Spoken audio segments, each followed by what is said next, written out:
Welcome to Planet People, a podcast that aims to inspire curiosity and cultivate a deeper connection with the natural world. I'm Natalie Jane, a conservation biologist, eco-communicator, and the host of this podcast series. And I am thrilled to be sharing stories with you that highlight the beauty and importance of protecting our planet's wildlife.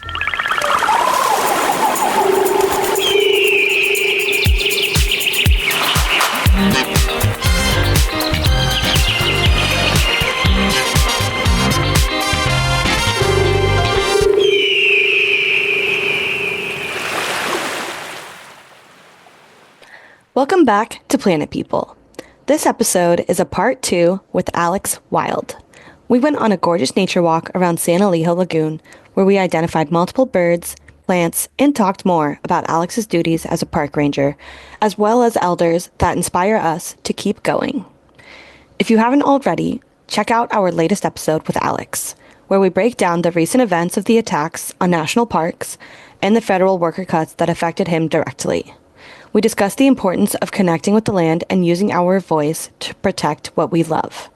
Oh, and we had a special guest, Franklin the desert tortoise, that used to be Alex's pet, but he was donated to the San Elijo Lagoon so he can live out his days as an animal ambassador. Thank you so much, Franklin and Alex, for joining us on this very special episode, and we were so lucky to have a desert tortoise grace us with its presence during this fun in-person episode here at San Elijo. Yeah. Having Franklin was such a wonderful surprise. It made an already amazing day more special. And we got to go on this nature walk, which actually inspired me to start a life list for birding. And Natalie, something that we talk about a lot in this episode is a spark bird. How would you describe a spark bird and a life list to our listeners? Yeah, great point. We definitely cover both of these topics in our nature walk with Alex. So a life list is basically a very ever-expanding, lengthy list of birds that someone adds to like a lifer list. So for example, this past winter, I saw my first snowy owl. So that's a unique bird that I would call a lifer compared to like a song sparrow, maybe that you see in your front yard.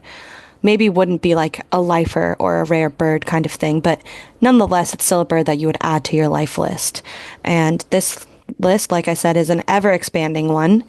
And my list really got started. I don't keep one super, I guess, like in a Word document, so to speak. I kind of just write them down as I see them.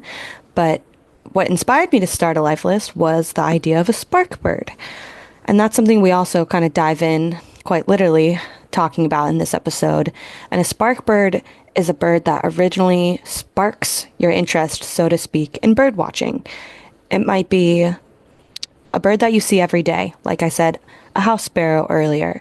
I remember during the COVID pandemic, when I started to get really into birding, I thought house finches were beautiful. They had a beautiful red chest, and the males really have that display during spring breeding season. But that being said, it can be really any bird that excites you. For me, that was the snowy egret, and we kind of touch on that a little bit in this episode, but it can be anything really. And spark birds essentially, I feel like, lend itself to starting a life list. So hopefully you are inspired to start a life list based on a bird that you saw that inspired you. Nice. Well, I'm excited to continue adding to my life list. And if you can, if you're listening to this episode and you're able to, I would suggest listening to this episode on YouTube and checking out our video that we edited together. We put together a lot of photos and videos of every single bird that we mention in this episode. And it helps me actually identify birds and their different attributes, visual attributes. And I know that in our episode, we also talk about different bird calls and the differences within that too. So it's pretty cool. Yeah, it's definitely a good episode to tune into, while you're maybe on a walk yourself. It's a really sweet episode, and we started out with a beautiful poem. And we heard this in the latest episode, but wanted to start it out again as an intro to this episode because it's something that Alex does in his own work as a park ranger. He starts every day with a poem and a quote to set the tone for the day ahead of him with his coworkers, colleagues, with us. It's really a nice way to get a conversation going. And of course, before a nature walk, what better way? So we love that philosophy and hope you enjoy hearing the poem that he shares and the sounds of birds chirping in our discussion. Yeah, I do have a poem that I'd like to read. Please, yes, yeah, I was Speaking of that. people that inspire Yes, us. yes, For yes, sure. yes, please. So this one's by Wendell Berry. Oh, classic. When despair for the world grows in me, and I wake in the night at the least sound, in fear of what my life and my children's lives may be, I go and lie down where the wood drake rests, in his beauty on the water, and the great heron feeds. I come into the peace of wild things, who do not tax their lives with forethought of grief. I come into the presence of still water, and I feel above me the day-blind stars, waiting with their light. For a time, I rest in the grace of the world, and am free. There's been a few times this month where I've read that poem to myself just to help recenter me. Yeah, it's beautiful. Because, this is a time where I have felt despair, and returning to these places physically, like going outdoors and touching grass, has been restorative for me. Coming back home Yeah. to San Elijo. Yeah. This is a full circle moment. And Yeah. now we get to go on a little nature walk and Absolutely. check out the birds. Yeah, maybe we can see the gnatcatchers out there. Oh, that would be incredible. Yeah, that'd be so sick. I always hear them first before I see them. Yeah.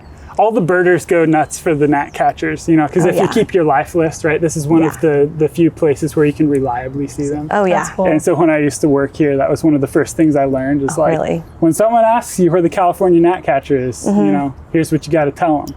And there's certain, it's not like always the same spot, but there's a certain type of habitat. They really like the sort of sagebrush chaparral.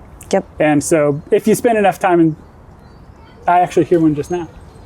It's that cat sounding bird.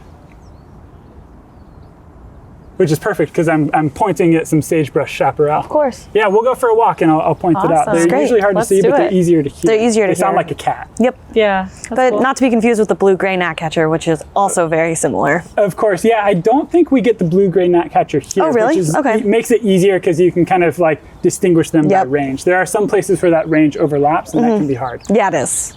Yeah. Definitely. Cool. Is Yeah, there let's go anything birding. else? Yeah, Yeah, you let's want to do it. say? We should just get to it. And we can also just keep talking. Yeah, we can just keep chatting away. Yeah. We're still live. We're still live. Live from San Elijo. We should probably bring Franklin in. Yeah. Yeah. Oh, we should Yeah. get a photo with Franklin. We should. Yeah. Maybe we'll see a rail. Oh no, the sun Yeah. just came out. This is beautiful, this trail. Yeah. I love this little group. They've been hanging out all day. Yeah. This is their home. Some egrets. Those are double-crested cormorants. Yeah, and then you've got a snowy and a great egret. And some coots. It's like big me and mini me. Right? Yeah, it's cool that they're standing next to each other. Yeah, it It's is like a really good cool. comparison. I've not seen them the like that snake. close together before. And the Greg. The snag and the Greg. The snag and the Greg. The snag is my spark bird. Oh yeah, the Yep. snag. That's an interesting spark bird. Why? I feel like a practicing ornithologist when I lived in South Carolina. And I fell in love with the low country marsh, and I loved their golden slippers Yeah, on cool. the snowy egret. I just was captivated by that, and I thought they were cute little birdies. Yeah, they're So I good just always birds. come back to that. I feel like those ones often get overlooked. The Yeah. shorebirds. I do love shorebirds. I love snowy plovers. I mean, they're just the freaking cutest. Yeah, that's true. I mean, those ones they're pretty cool. And least turn, man, they are suffering. Yeah.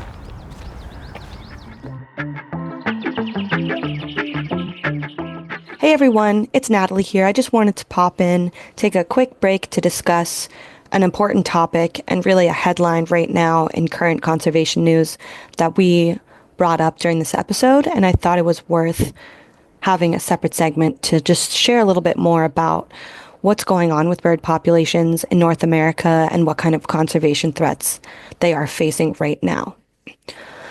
So there's no denying it. There are several endangered bird species that are under threat. In a recently published report from the 2025 U.S. State of the Birds report by the American Bird Conservancy, it clearly outlines the threats that birds are facing across America, and it also defines really proactive solutions that are needed to protect bird populations for future generations. It's a great report. I highly suggest reading it, and I'll kind of briefly summarize some key findings in it to shed light on what we can do and what is happening to bird populations, endangered birds specifically, across North America. Some key findings from this new report show that more than 1/3 of U.S. bird species are of high or moderate conservation concern, including 112 tipping point species that have lost more than 50% of their population in the last 50 years. One species that we were just talking about was the California least tern, and this is a federally and state listed species, and it was formally listed as endangered under the Federal Endangered Species Act in 1970, and then again under the California Endangered Species Act in 1984. So this species has been gaining a lot of attention for quite some time now.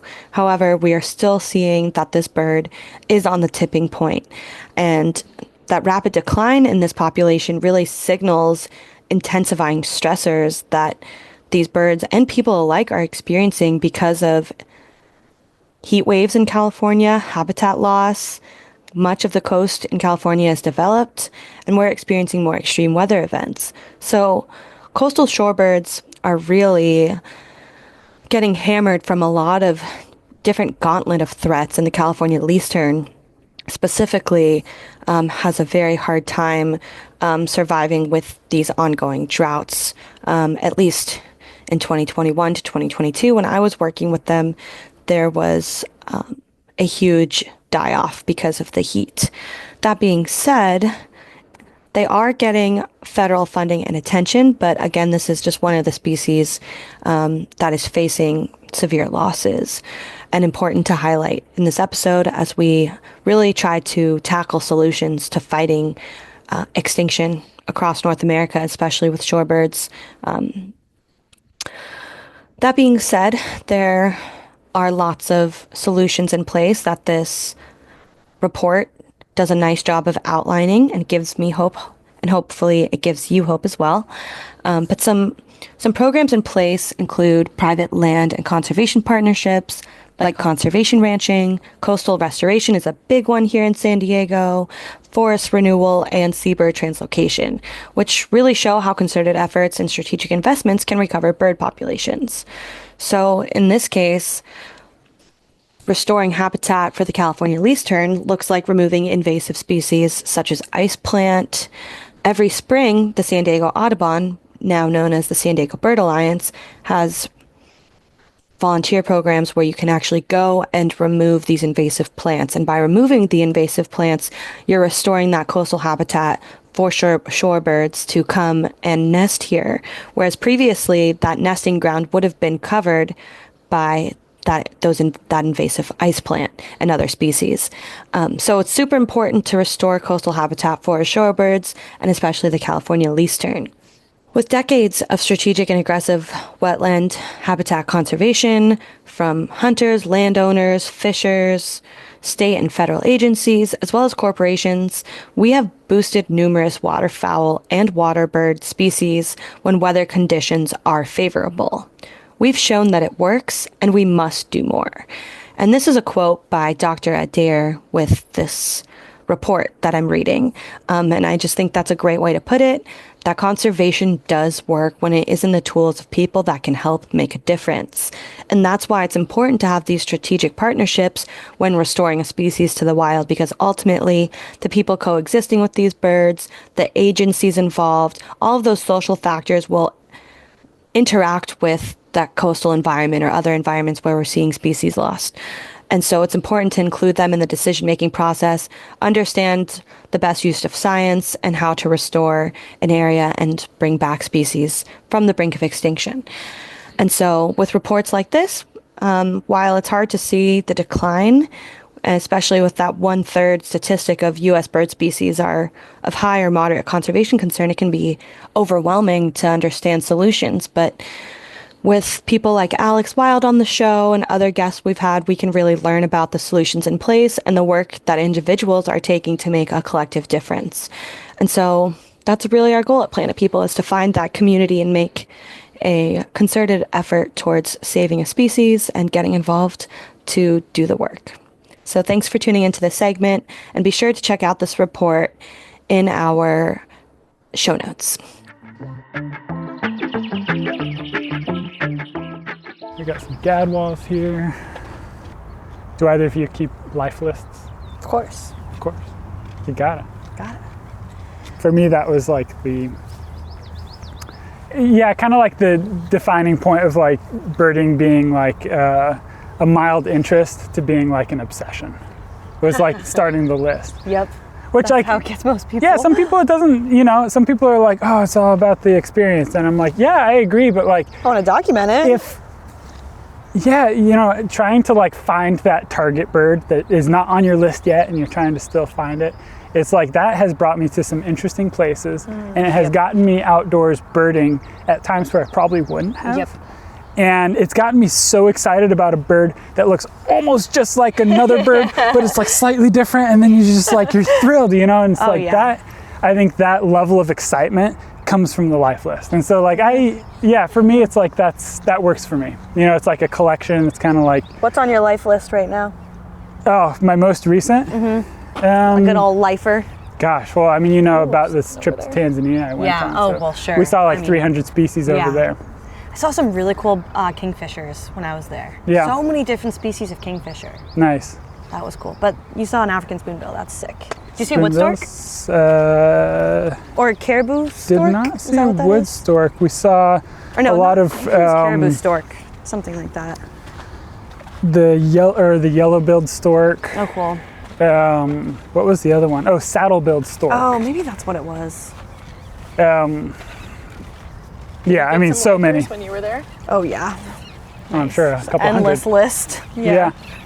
After Tanzania, we went to Turkey, and over there I saw a wall creeper for the first time. Cool. Mountains are cool. It's an interesting bird. It's like a high altitude, like an alpine bird in the summers, and then in the winters it comes down and lives on like cliffs and sometimes like dams. Oh, wow. And so we were climbing there, and we saw it like. Oh, cool. You were climbing?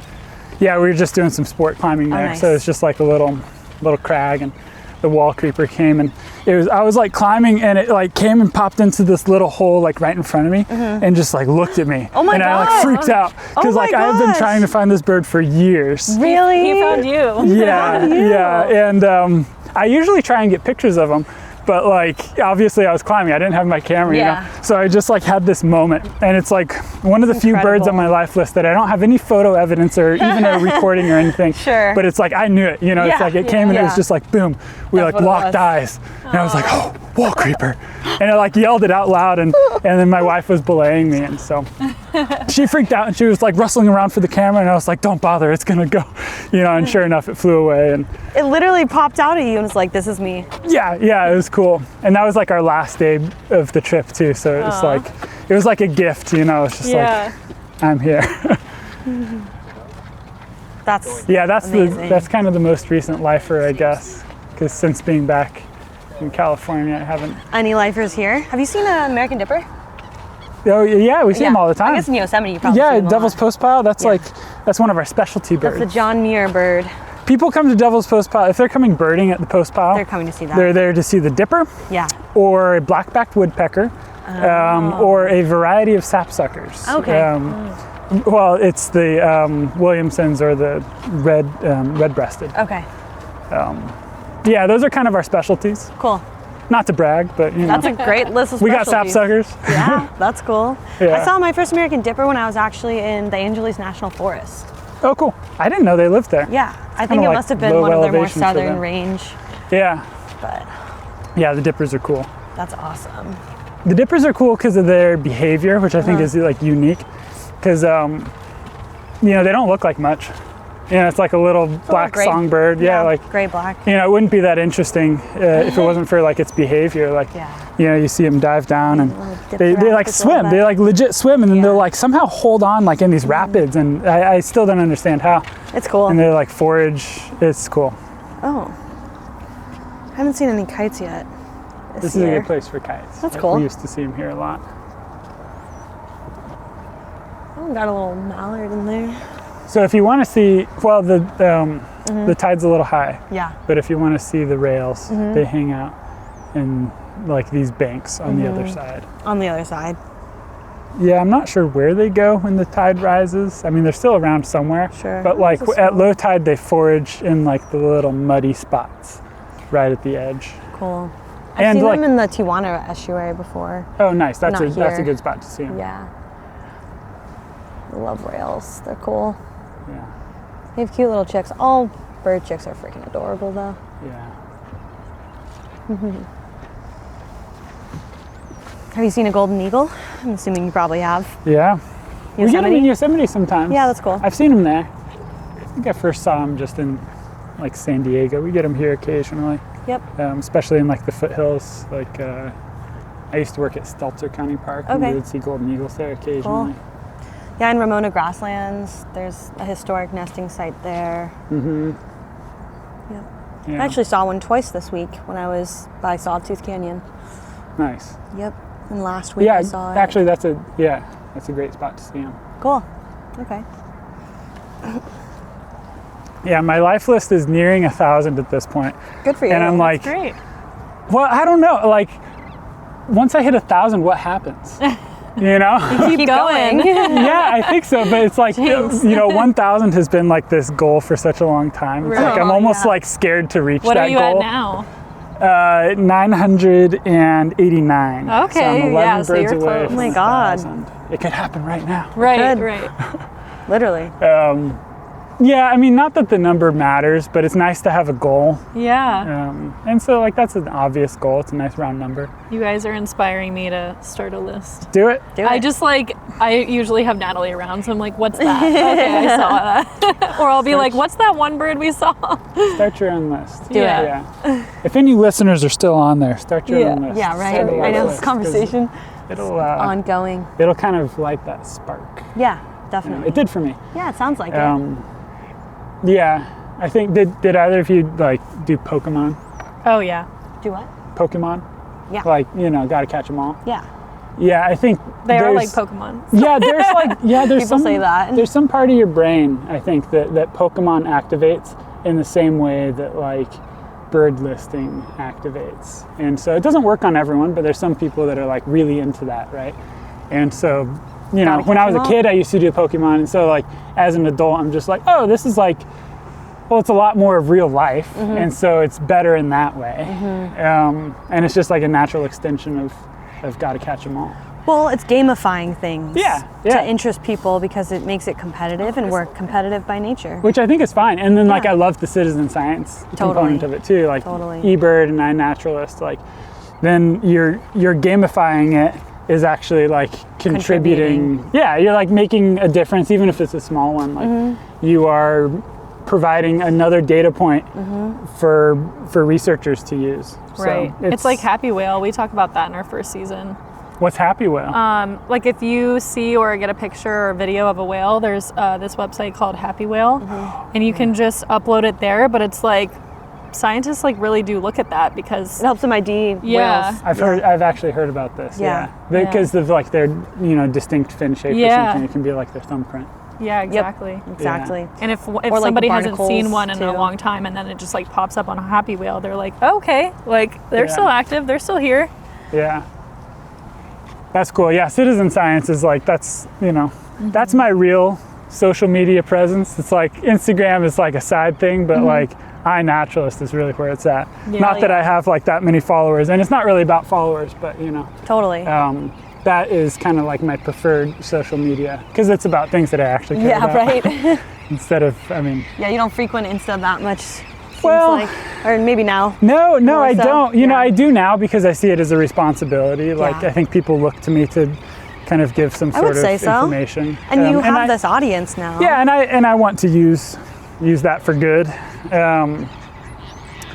But no, I also I recognize that there's a lot of kind of nuanced. toxic pieces to Instagram as well. So it's about keeping it in the good and staying away from the toxic sides of it. Absolutely. Well, it is crazy. I remember we had been following each other, and then I saw you post that, and it just blew up. Yeah. It's crazy. It's the term viral, I think, is perfect. Because literally, I was having physical symptoms. Yeah. Really? I would look at my phone and be like, oh, 500,000 people have seen this. It's like, oh my gosh, God. I get lightheaded, right? And then it's like, I look at it again, it's like, oh, 5 million people have seen it. It's like, oh, that's crazy, Wow. And I think it ended up getting like 25 million views or something. Which is insane. Yeah, and but it's good to know that people care. Like, people it is. Yeah. I think there's a lot of people that would love that to happen. Mm-hmm. I am not one of those people. Yeah, right. I really value my kind of community, and I like community recognition. Of course. But I don't need any sort of fame or anything. Sure. But I think the reason it's we've already talked about this. They care about the parks, and they just kind of saw me as an example of that. And so they care about all of you a sudden. too. Well, yeah, it's for about a day I thought oh wow, so many people care about me. Yeah. And then I just quickly transitioned to being no. There's no way that 25 million people care about me. I'm not that important. But 25 million people care about parks, enough to say something or, Do something. at least kind of give it some thought. And a lot of people then went and gave it a lot of thought. Right? A lot of and kind of started their own activism because of what they were seeing. So. And also it's awareness too, because you have to tell your story to get people to care. So I like to think they would have latched on to someone else's, but I think mine was just it was because my job is kind of iconic. I am the ranger that most people interact with at parks. People With the flat people brim know hat. what I do. Yeah. They see me versus the janitor, or the locksmith, or the maintenance person. Theoretically, we know that these people exist, but we never interact with them. No. But people do interact with rangers like me. And really receive what you're sharing with them. Yeah, and so absorbing I think it just kind of hit home. you know? And that's what, that's the beauty of storytelling. And storytelling spurs activism and change. It's we can share facts about what's happening, but if there isn't a story attached to it and there isn't an emotional component, then it's hard to get people to care. Yeah. How does it affect you? What's emoting you, right? Yeah. I mean, your story inspired me. That's why you're here. Thanks. Yeah. And there, there's having been a a lot of time good over connections coming from that. Dang, the terns are freaking out, huh? Wow. Okay. Cool. You're the tern expert. What kind are we looking at? They sound like elegant terns.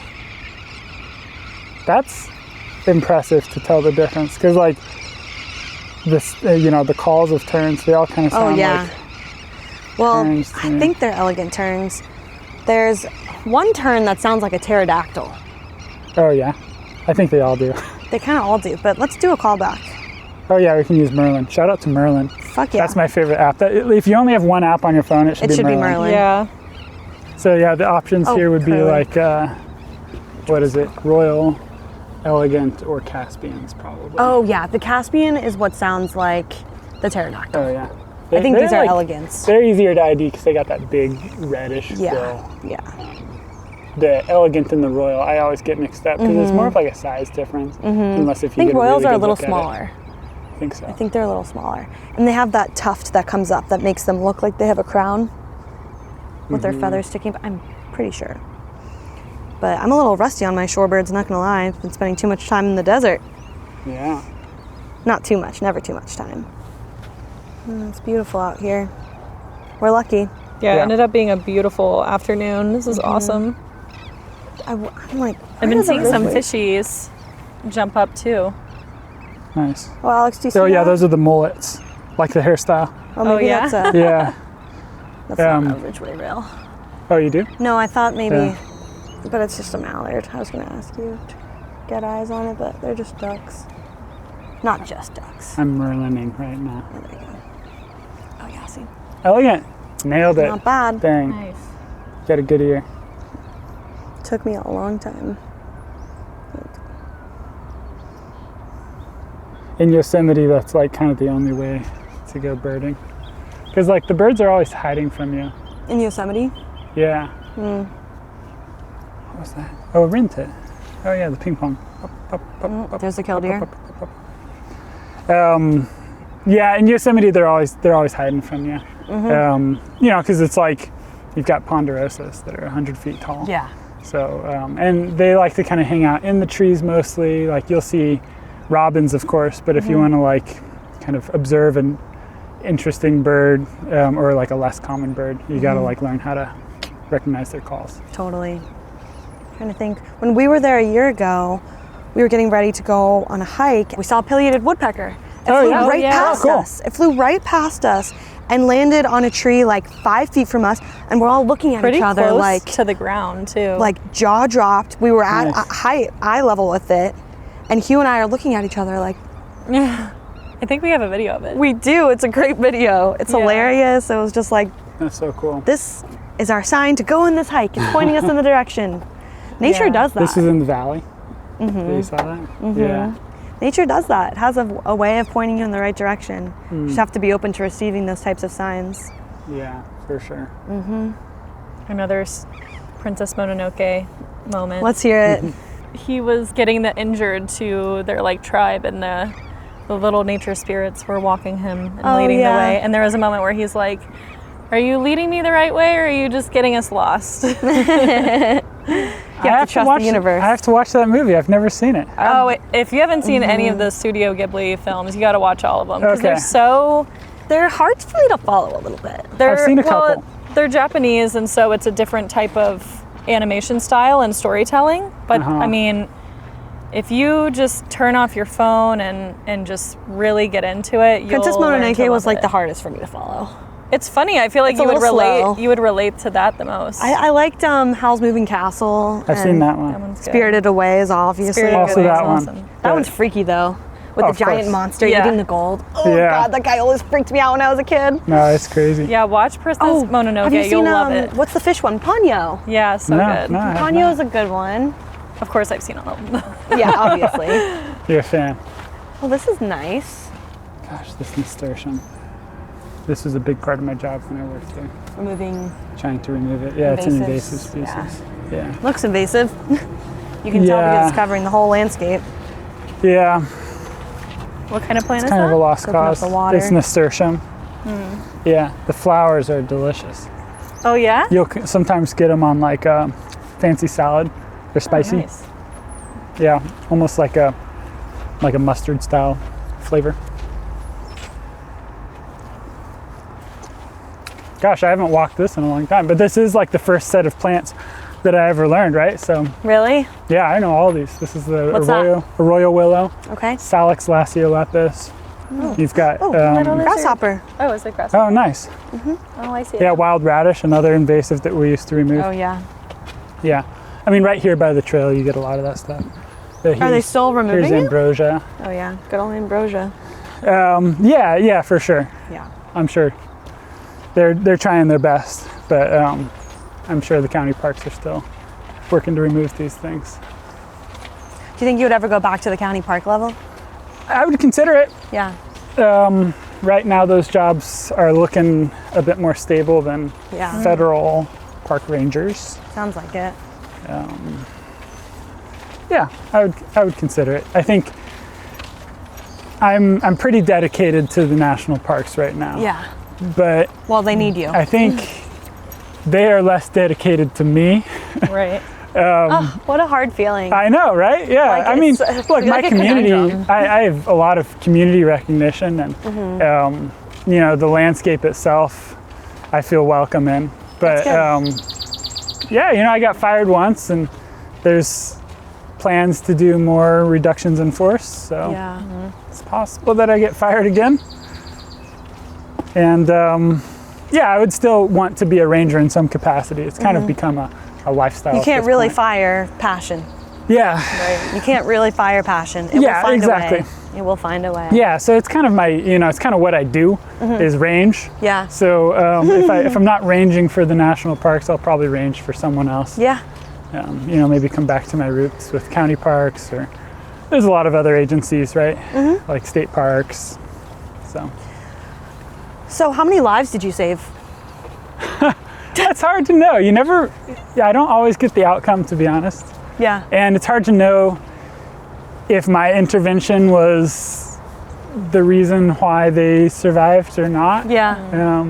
What's like a But story? I do play a role in that. Yeah. It's like, it's not always intense. Sometimes it's just kind of like helping out a lost person. Yeah. But, if I wasn't there, would they have continued to get more lost? And With me, yes. yeah, would they ever make it back? I don't know.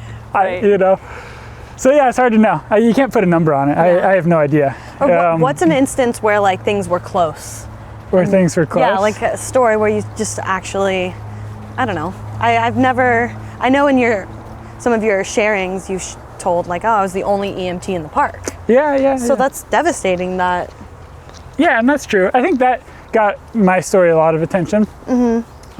Because like, they're like, oh, why would you fire the only EMT in the park?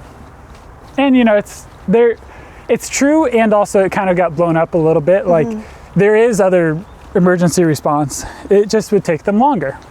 So like I can get there in, depends where they are, but maybe 15 minutes from the time that they get a hold of me, which is pretty dang quick. That is fast. I'm surprised to hear that. And it would take other responders. A couple hours probably, at least. Yeah, it could be. Yeah. Wow. I mean, maybe like an hour at the fastest. And that's a long time. Yeah. If someone is in dire need. Yeah. Yeah. So, it's, I would say like sometimes it's dramatic and sometimes it doesn't have to do with the park so much as just like someone having their own medical emergency that's in the park. Oh. Right? I mean, like anything can happen in parks. Yeah, sure. Yeah. And so there have been times where I respond to something like that. And then other times it is like the park itself that is kind of creating the emergency. Like someone falls. Yeah, like slip and falls, right? I mean, we have a 101-foot slip and fall hazard, Rainbow Falls. So yeah, things happen. I'm grateful that we don't have like major accidents all that much. That's good. I feel like you probably can't say the same about Yosemite. They have it more, but they have more visitors. Yeah. Just more, even more slip and fall hazards, Yeah, right? definitely.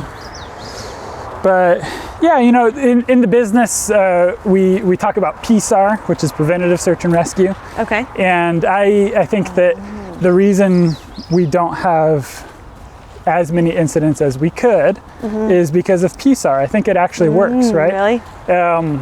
And so a big part of my job, besides just like educating people, is to like make sure that they're prepared. Yeah. And talk to them about bringing the right equipment, the right water. You save lives just by doing that. Yeah. And you don't know about it because it never gets to the point where it's dramatic. Sure. But like, I'm always saving lives just by like Preventative care. Yeah. Yeah. No, it's Preventative so search and rescue, right? Like that's huge. Yeah. And I didn't know that until you just told me There you go. about it. Like, I'm sure most people don't know that that's what it is until they realize they left home safe or they left the area safe. There you go. You know It's what I mean? subtle, we slip it in. Yeah. And we don't profile people exactly, but we do kind of look at people's shoes. Yeah. And we kind of look at like their backpacks, and like if they have no backpack and no visible water bottles, Oh, that's a I'm flag. pretty likely to just like talk to them. Yeah. Hey, what's up? And maybe just start with like a regular conversation, but I'm also kind of like making sure that they're going to be okay Yeah. out there. yeah. That's the behind the scenes of rangering. Yeah, right. We do kind of have objectives of keeping people safe. It's what we do. Yeah. That's incredible. And that's such an intuitive response because you have to observe the different types of people that walk through the door, right? Yeah. Totally. Like totally. newcomers, people who are veterans and visiting. Yeah. And it'll make them more likely to come back and get more interested if they Don't get hurt. don't get hurt or like Yeah. I mean, even to the simplest thing of they have a water bottle now. Yeah, totally. And I've like seen- I like having inexperienced people come to the parks. I think it's really cool. It is cool. You know, like I've seen people go up Half Dome all the way to the top. They're on their first hike. Yeah. Wow. They have never hiked before. What a and they've crazy done Half first Dome with like shoes with like no traction. Yeah, right. And like a single water bottle in their hand and no backpack. And it's like it is like truly inspiring because it's not for like training or preparedness. You got to the top of that rock out of sheer will. Sheer willpower. Yeah. And like that's cool. That is cool. And also maybe bring more water. More water, please. Yeah, and maybe get better shoes, but like Yeah. it's impressive that they can pull it off. Yeah, right? And it kind of goes to show that you don't need a bunch of gear and like all this extra stuff. You just need your 2 feet and some hydration, good, and maybe A snack. another person with you, Yeah. just in case. Yeah, for sure. I think something you would appreciate, I read this quote the other day that you talk about how social media, you feel a responsibility to an audience now. Yeah. And it sort of goes back to indigenous peoples who felt they had an obligation to the land rather than a right over the land. And I think modern day, like, people want their rights, but what about our obligation to the land, our responsibility? And I'll send you that quote, but it just really resonated with me because we don't want to like have to fight for these things, but we have to. Yeah. It's like a privilege to. Yeah. So, for sure. 100%. And also to just keep Indigenous fighting. approach. They've had to fight. The indigenous approach is to fight. Yeah. It really is. They have to survive. Like, Yeah. San Elijo Lagoon. we did it. Amazing. And then, do you want to snap one of him real quick? Oh, Yeah, let's get one of you. Yeah. This will be good. We need like a cover photo for the episode. Oh, and you got your Knox. Perfect. Yay. Okay. You have a great smile, by the way. Thanks. That's probably another thing that captivated people. Oh, yeah, maybe. And that photo of you is really like the one that caught everyone's attention, that first post. That is an incredible photo. I think I owe my friend Miles like $15 or something. Yeah. That is an incredible photo. I mean, you're just so like I should in the probably landscape. just like buy the photo rights from him at this point. Yeah, right? Yeah, that was on a wilderness patrol. Oh, cool. Yeah.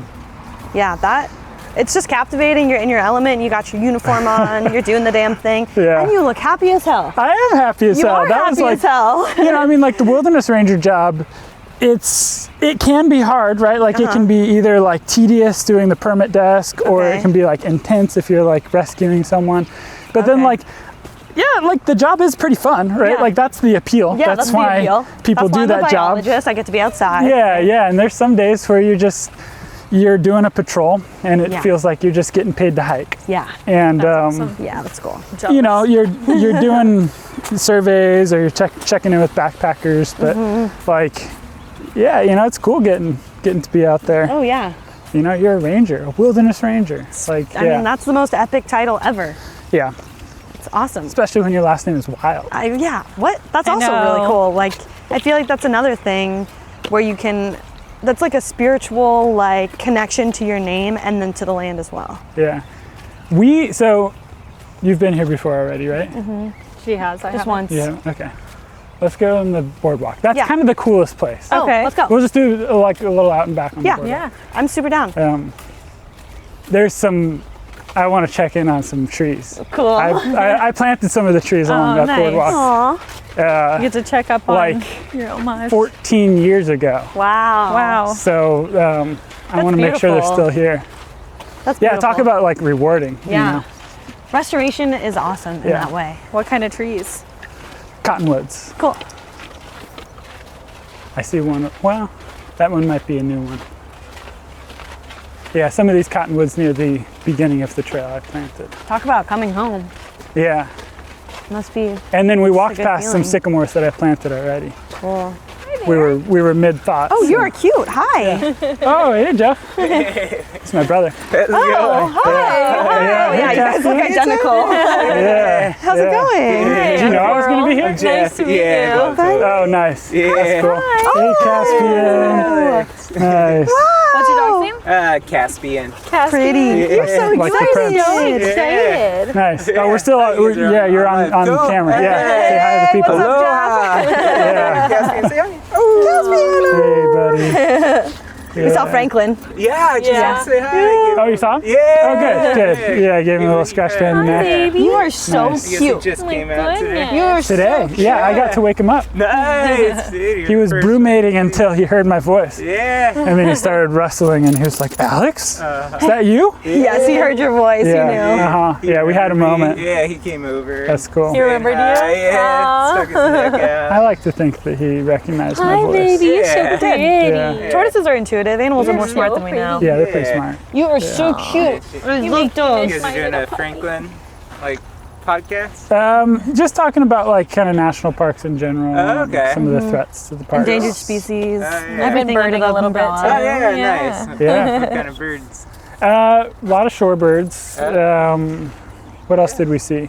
Plants. Cormorants, Sparrows, some young gadwalls. Yeah. Yeah, Yeah, there's a lot. yeah, Yeah. for Beautiful sure. Find area. any of your rare ones? No, I don't think there were any like rare birds today. I heard the gnatcatcher. In fact, like this is one of the places that they hang out in. Yeah. Is these sagebrush right here. Nice. But You are so cute. Yeah. Yes. People Yeah. come over here, like, looking for, like, the rare birds that you Yeah. guys, you've heard? Yes. She's Yeah. more of the I'm bird, an but I ornithologist like by to look. trade, I don't so- remember them, but I'm for like, you. cool bird. but you're gonna start a life list after Yeah, today. yeah. Yeah, Alex, Do you have a life list? I don't. You gotta no. get on that. But Alex, yeah, man, he's got, I mean, it's not for everyone, but for me, it's it's like, like yeah, Pokemon. it is like. That's right. We were That's just what talking we're about saying. that. Yeah. Gamify It'd be it. fun to make, like, a game out of it, huh? Like, you Yeah. find one, you can use 100%. it, special powers. Yeah. You are so Yeah. cute, Caspian. I'll let you guys do we're your still- well, podcast I'll- thing. Yeah, I'll catch just up cruise with you. around. Yeah, Yeah, we're still recording, but cool. Do it. Yeah. I'll probably I just do it. wanted to show him some I'll do it. trees. Okay, yeah. Yeah. Sounds good. Yeah, I'll to catch meet up with you. you Yeah, after. nice to meet Yeah. you. Yeah. That's funny. yeah. Did you know? Did he tell you he was coming? No, I had no idea. That's so funny. Oh, it looks like they've done a recent planting project Okay. here. That's cool. Wow. So these are the trees here? And his hummingbird. Oh, nice. Wow, look at that pink. Woof. Flashing us Where? up there. 12 o'clock. Top of the. Top. Oh, I see. Oh my goodness. Yeah, that color is something. Oh, so pretty. I love hummingbirds. Do you see your trees? It would have been those ones back there. These ones are kind of more recent. Yeah, In the those past, we wanted to leave this like a little more open, but it's cool that they're filling it in now because it is supposed to be like a riparian zone. Yeah. So it should be like pretty dense. A little bit more Dense growth here. would be good. Yeah, but no, I think that was one of mine. Those Cool. sycamores on the back end were definitely mine. Oh, yeah? And those ones I've been like, every time I come here, I keep an eye on them. There you go. Truly a steward of Yeah, the land. You're coming back to check on. yeah, you know, it's cool. You plant trees and you can come back for your whole life and they'll still be there. We should have a planting day with Planet People Ooh, that'd be cool. and just do like a big, like collaborative effort with some other groups that are more established in doing the tree plants. But I want to Yeah. have like a big Planet People party where we just come together, do something good for the environment, enjoy ourselves. Ooh. Yeah, that would be fun.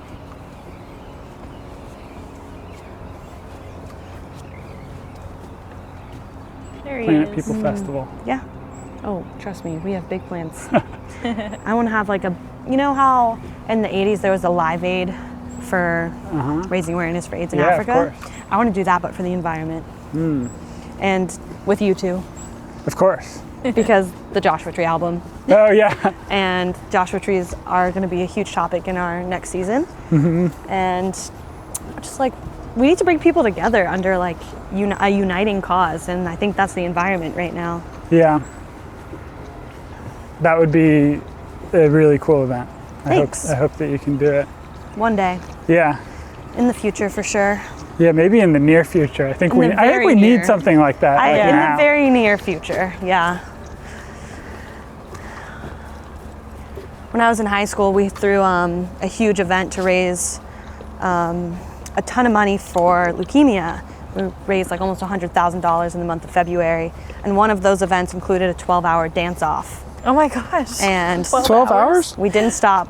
We raved for like 12 hours. Oh my gosh. Wow. Wait, that's And so funny. it In was Gilmore so Girls, fun. they do like a 24-hour version, and I've never heard of anyone doing anything like that. I just feel like I 12 want to hours is a return lot. back to that version of myself. Yeah. That was like super, I was in like the SGA and I loved raising awareness for things. What is and, this birdie? Little. That little looks white like Yeah, a sparrows. sparrow. Oh. See any towhees? I thought we were hearing some earlier, but Yeah, they do hang out here. Yeah. The towhees used to come into the visitor center. okay, that's funny.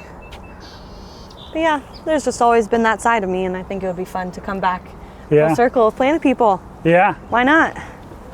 Just have like a Planet People party.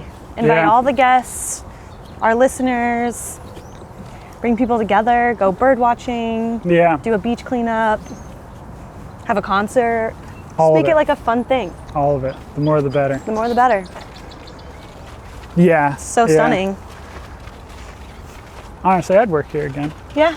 It's good, especially now. gorgeous spot. Like at the time, I was like only kind of mildly into birding. Yeah. But now that I'm like really into it, Oh, yeah. it'd be cool, and I think it'd be good for this place to have like rangers that are Ornithology focused. like real into it, you know. Well, there's a good old Greg out there. Greg Greg. and a pie-billed grebe maybe. in Yeah. front. Oh yeah, grebes are so cute. Yeah. Are those the same grebes that are at Mono Lake? Yeah, we get pied-billed out there. Okay. But Mono Lake is like filled with eared grebes. Oh yeah, Tons of them. they're so Thousands of them. cute. Yeah. When they're cool. little babies, I really want to go kayaking Yeah. through Mono Lake. Yeah, we'll have to think of a fun title for this episode. Getting wild. Yeah, with Alex Wild. puns are allowed. I will accept it. Great. You know. I mean, come on, like Yeah, it works out. I've chosen that with the Totally. name. But we're with Alex the Naturalist right now. Sure. Alex Wild, the sure. Naturalist. Yeah. Because that's who I am every day. I'm only Ranger Wild when I'm on the clock. Yeah, true that. Well, it's funny how we can embody these like different versions of ourselves, right? Mm-hmm. Like, I'm a scientist in my day job, but I feel like a naturalist Yeah, totally. by trade. Yeah. And yeah. like, Uh-huh. I don't know, I feel like naturalist embodies the spiritual component of the connection to the land that the science just cannot hold that space. Yeah, and like I love the term naturalist because Me too. it encompasses a lot. You're not just a scientist. You're like a scientist that also like wants to gather the whole story and kind of like make connections. One of like the OG naturalists is Alexander Humboldt. You know about this guy? Well, is that why Humboldt's named after him? Yeah, there's like I heard once that there's more things named after Humboldt than anything else. Is that right? That might be true, except for like maybe Jesus. Sure. But yeah, What's his Humboldt. story? So he was like kind of the first person to make like global naturalist connections, right? Oh. Like he's responsible for making some of the observations that connect like continental drift Oh. and plate tectonics, interesting. right? It's like we use biological observations yeah. to like make some of those connections, and he made those observations. Wow. Yeah, he was like pre-Darwin, pre-John I was gonna Muir. say, yeah, Yeah, he so must like, be, yeah. yeah, but you know, he kind of like, he became a professional at the time when like globalism was happening, right? And colonialism, Sure. right? And he was like very outspoken about like the impacts and dangers and negative impacts of colonialism, right? Especially in South America. And so I think it's cool. I respect him for that. Oh, yeah. You know, because Kinda like at the surprising. time, yeah, that was like radical. Like, you know, a lot of people kind of like went along with that stuff, and sometimes we give them a pass because we're like, oh, it's like, you know, they were a product of their times. But then you look at Alexander Humboldt, and he was like, no. You know, he had like a good mind for justice, and he was like, no, this is wrong. Which was radical for sure at the time. Yeah, Still yeah. is today. Yeah, exactly. And he was also like a super cool naturalist. You know, he would say like, I want to be experiencing 3 new things all the time. You know, and I kind of feel the same way, Yeah, where it's right. like, Birding. you know, I always, yeah, exactly. I always want to be like finding something new or making some sort of connection. So, shout out to Well said. Alexander Humboldt, Shout out to Yeah. all those who paved the path before Yeah. us, the pioneers. for sure. So many pioneers to look up to, and we covered a lot of them today. And it's awesome. Yeah, Jane Goodall definitely being like a huge center point for all of us. yeah, And we're so lucky, like, to have her. What a gift she is. Her name is Goodall. Yeah. She wants good for all. It's awesome. All the name puns. Yeah. I'm here for it. Yeah, me too. My I name love being it. Coral, I get my fair share Yeah, bet. that's true. all the time. Yeah. And names are important. Yeah. Like identifying with names. Like, it's awesome. Your last name is Wild. My middle name is Jane. I feel like connected to that name in different ways. Yeah. And your name is Coral. You get to be part of like the ocean. Like, Yeah. I mean, that's why your parents named you Coral. Yeah. Was because of Coral. Yeah. It is kind of funny how that works out, you know. Like Well- there's like a ranger named Forrest. It's like, oh, come on, that's a little Yeah, obvious, right? I you love know? that. There's actually like quite a few of us that have these like nature yeah? names. Hey, it's for a reason. Yeah. Yeah. It's for a reason. I really believe that. It's Yeah. a spiritual, deep, vulnerable feeling to the name.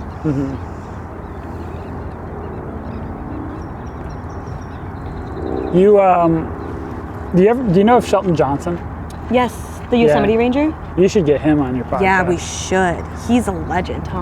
I mean, that man. Were you friends with him? Mm-hmm. Yeah. Or Yeah, I he guess still works there. are. Yeah, he still works there. Yeah. How long has he been a ranger for?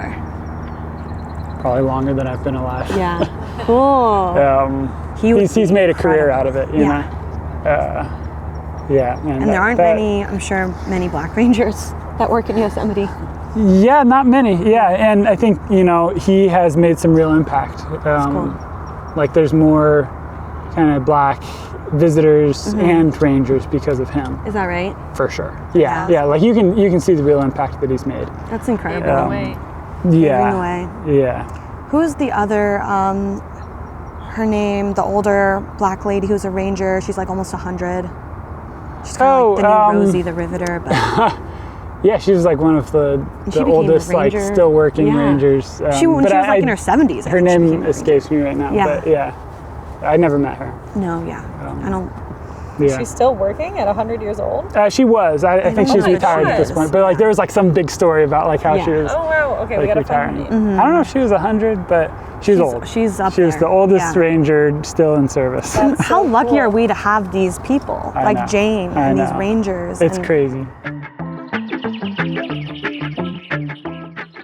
Hi, Planet People. We wanted to interrupt because we feel that this park ranger deserves all the recognition. Betty Reed Soskin is a legend, and we are here to tell her story.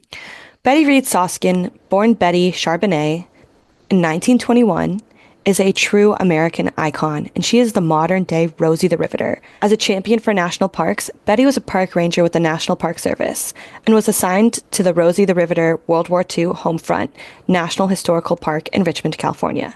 Betty grew up in a Cajun Creole African-American family that settled in Oakland, California, following the Great Flood that devastated New Orleans in 1927.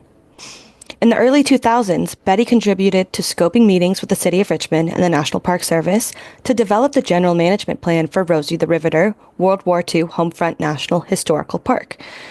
Thankfully, through a grant funded by PG&E, she helped uncover untold stories of African Americans on the World War II homefront, which led to a temporary position at the National Park Service at the age of 84.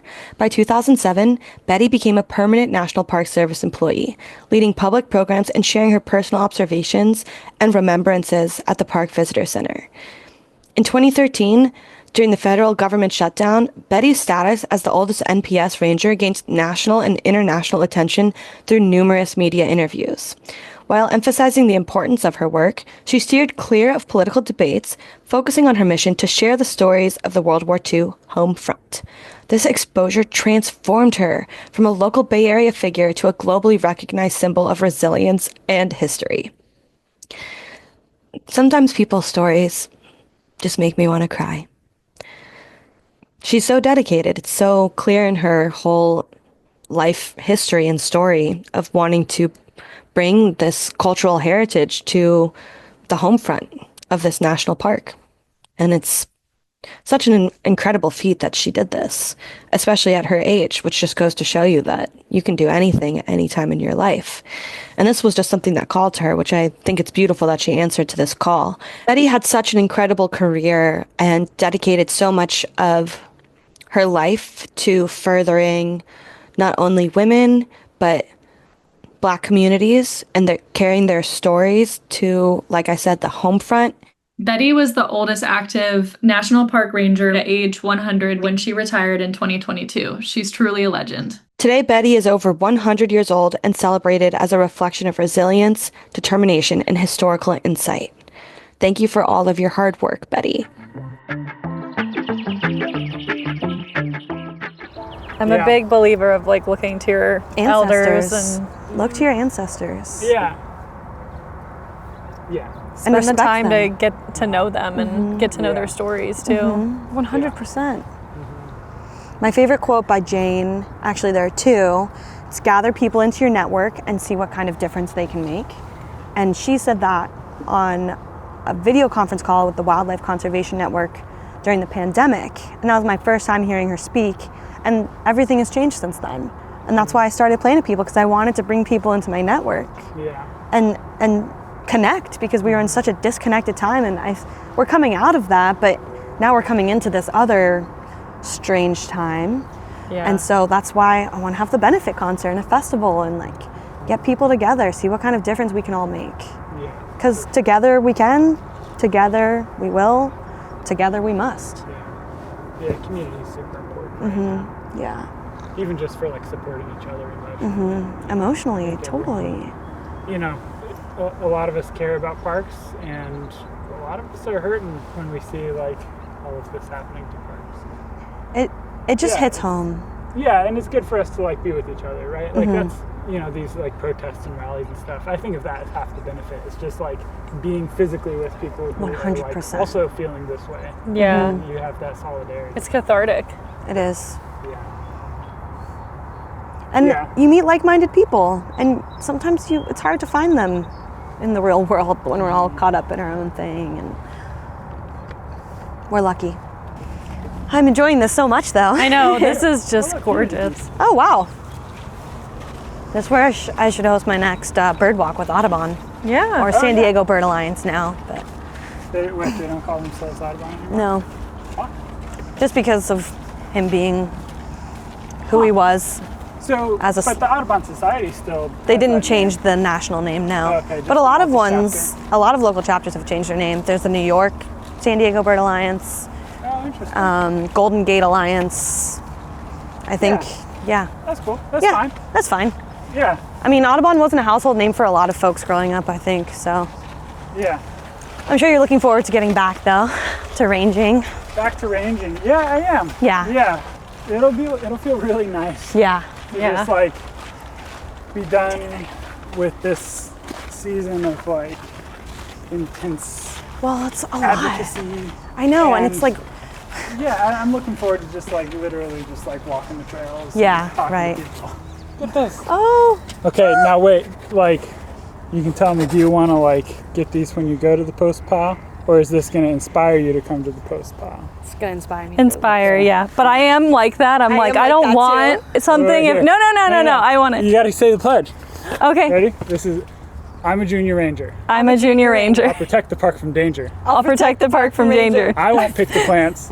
I won't pick the plants. I won't squish the ants. I won't squish the ants. No animals will get my food. No animals will get in my food. I won't litter because that's rude. I won't litter because that's rude. My job is never done. My job is never done. Junior ranger life is fun. The junior ranger life is fun. There you go. Good job. Woo! There you go. Now That's great. I feel honored. and then you can go to the post pile and actually go Dying see to what go. that columnar basalt. Yeah. Dying to go. Yeah. I'm And we can excited. talk about more fun things like geology and volcanic history. Yeah. All the fun things. And we'll The see you nitty there gritty. this Yeah. summer. We'll hit you up. Cool. Nice. Thank you for tuning in to this episode of Planet People. We are thrilled to have you as part of our community of wildlifers who care about protecting the planet for future generations to enjoy.